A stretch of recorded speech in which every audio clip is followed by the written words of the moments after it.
Hello aspirants, good afternoon. स्वागत है सभी का इस सेशन में बच्चे। और आज भी आपको शॉर्ट वीडियोस के सेशन में मैं बहुत ही इंटरेस्टिंग टॉपिक लेकर आई हूँ। आपने अभी न्यूज में हालिया सुना होगा, पीपरहवा से कुछ अवशेष प्राप्त हुए थे बुद्धिस्ट के, जो कि वापस आ गए हैं हमारे देश में। उसके रिगार्डिंग मैं आपको इन्फॉर्मेशन देने वाली हूँ, तो बने रहिए हमारे साथ। सेशन में बहुत मजा आने वाला है, बहुत सारी जानकारी लेकर जाने वाले हैं आप लोग। तो जैसा कि मैंने आपको बताया कि पिपरहवा अवशेषों की भारत वापसी हो चुकी है। बुद्धिज्म से रिलेट करता है, ये आपका बुद्धिज्म से रिलेट करता है। बहुत सारे रत्न, बहुत सारे फाइंडिंग्स जो हमारे धरोहर हुआ करते हैं, ये हांगकांग में चला गया था, हांगकांग से वापस आया है। तो एक तो ये आपका करंट का प्रश्न है।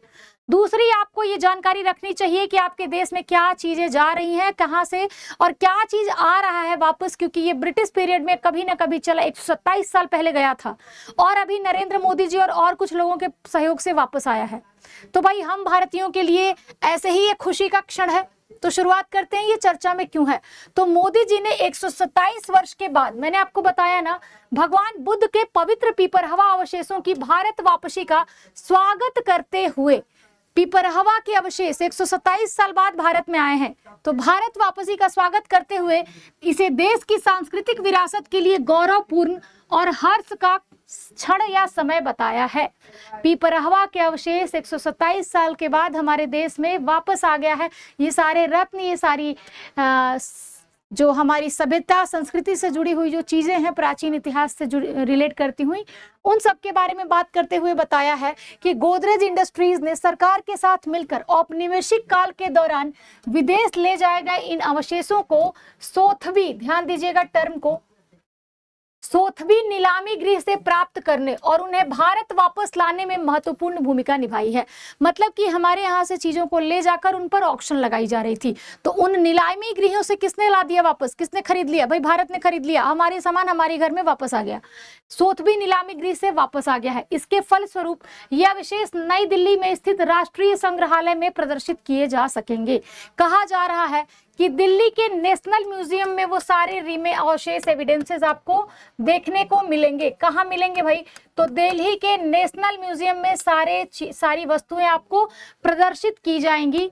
राष्ट्रीय संग्रहालय नई दिल्ली, वहां पर मोदी जी के सौजन्य से आया है। किस नीलामी से? सोथवी नीलामी से। टर्म्स को याद रखिएगा। और इसमें इंपॉर्टेंट पॉइंट्स क्या है इन अवशेषों के बारे में? तो पीपरहवा अवशेष भगवान बुद्ध के अवशेष माने जाते हैं। पहले तो बुद्धिज्म टाइम पीरियड के हैं। 1898 में विलियम क्लैक्सटन पेपे के द्वारा यूपी के पीपरहवा में खुदाई के दौरान ये प्राप्त हुआ था। विलियम क्लैक्सटन पेपे के द्वारा 1898 में पीपरहवा स्तूप में जब खुदाई की गई थी तो ये अवशेष मिले थे। और ये स्थान किससे रिलेट करता है? तो बुद्ध के जन्म स्थान कपिलवस्तु को ही रिलेट करता है। लुम्बिनी कपिलवस्तु आप जानते होंगे, ठीक है? तो ये उनसे रिलेट करता है। और बुद्ध के इसमें क्या है? अस्थि खंड है। क्या क्या चीजें हैं देख लो।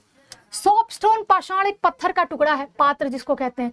क्रिस्टल के पात्र हैं कुछ, बहुत सारे रत्न हैं, सोने के आभूषण हैं, और भी अनुष्ठान के सामग्री हैं जो भगवान बुद्ध के समय में उपयोग हुआ करते थे।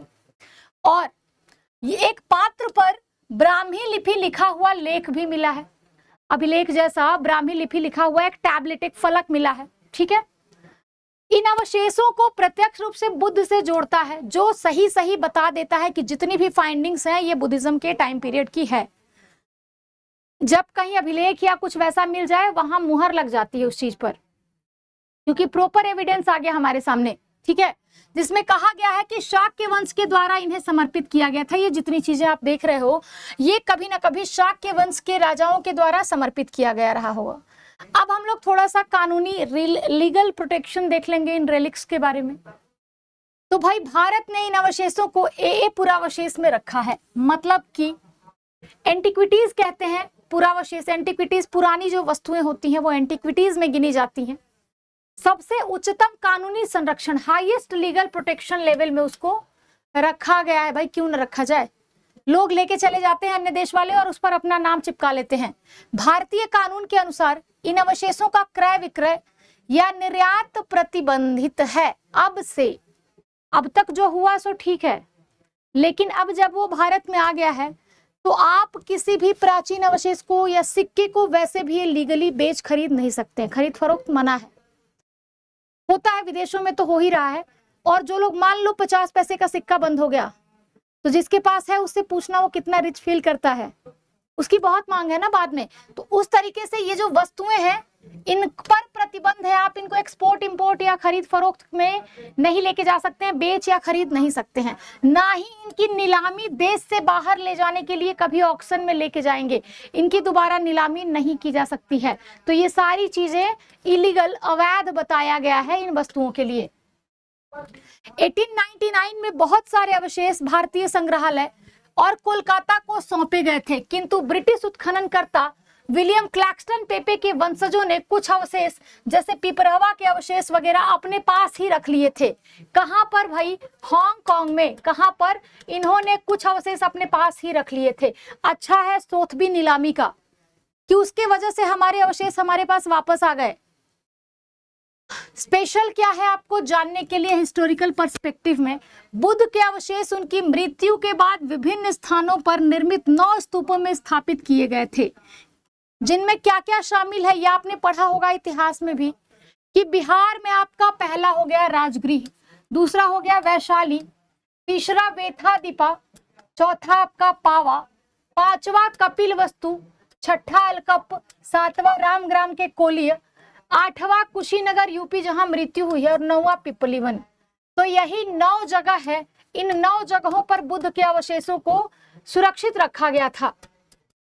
और यहीं से पिप्पलवाना जिसको कह रहे हो, पिपरहवा, वहां के अवशेष हांगकांग गए थे, क्योंकि क्लॉस्टन पेपे ने वापस ही नहीं किया था, अपने पास रख लिया था। तो सोथबी नीलामी के माध्यम से मोदी जी ने उसे हमारे देश में वापस ला दिया है। आप वेट करते हैं नेशनल म्यूजियम में उन चीजों को व्यवस्थित तरीके से रखे जाने का, और हम भारतीय उसके बाद उसका निरीक्षण करने या देखने, उन चीजों को एंजॉय करने जाएंगे, क्योंकि वो हमारी सभ्यता संस्कृति का हिस्सा रहा है। तो ये थी आपके लिए आज की इन्फॉर्मेशन बच्चे। आप ये नाम भी याद रख सकते हैं, आपके पेपर में पूछा जाता है किन 9 जगहों पर बुद्ध के अवशेष रखे गए थे। तो ये आपकी आज की नई जानकारी थी, जिसमें प्राचीन इतिहास को रिलेट करते हुए बहुत सारी अच्छी जानकारी आपने ली है। मिलते हैं कल के सेशन में ऐसे ही किसी इन्फॉर्मेटिव वीडियो के साथ। आज के लिए इतना ही। जय हिंद।